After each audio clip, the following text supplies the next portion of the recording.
ஹே பவானி, சில பேர் என்ன சாப்பிட்டாலும் வெயிட் கெயின் பண்ணவே மாட்றாங்க. What's the magic?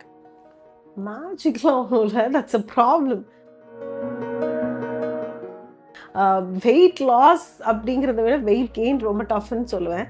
Because weight gain அப்படிங்கும்போது there is so many things பாடியில் நிறைய அண்டர்ஸ்டாண்டிங் இருக்கணும். பிளட் ஒர்க்கை பொறுத்த வரைக்கும், பாடியோட மெட்டபாலிசம் பொறுத்த வரைக்கும் நிறைய பேர் பண்ணுற மிஸ்டேக் என்னென்னா வெயிட் கெயின் ஆகுறது இல்லைன்னு சொல்லிட்டு என்ன வேணாலும் சாப்பிடுவாங்க, ரொம்ப அன்ஹெல்தியாக கூட சாப்பிடுவாங்க. ஏன்னா வெயிட் கெயின் ஆனால் போதும் அப்படிங்கிற கான்செப்டில் it's a very wrong approach. Weight gain ஆகணும்னாலும் கான்செப்ட் இஸ் அ சேம். நிறையா ப்ரோட்டீன், லெஸர் சுகர் அப்படிங்கிறது. ஏன்னா சுகர் அப்படிங்கிறது வந்து உங்கள் மசிலை லிட்ரலி ரப்சர் பண்ணிடும்.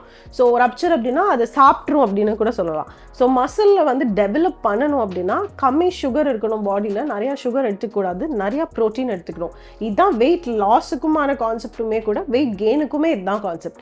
ஸோ வெயிட் கெயின் ஆகணும்னு அன்ஹெல்தியாக எல்லாம் சாப்பிட்டிங்கன்னா ஃபேட் தான் ஜாஸ்தி ஆகுமே தவிர weight gain which is your muscle gain கண்டிப்பாக ஆகாது.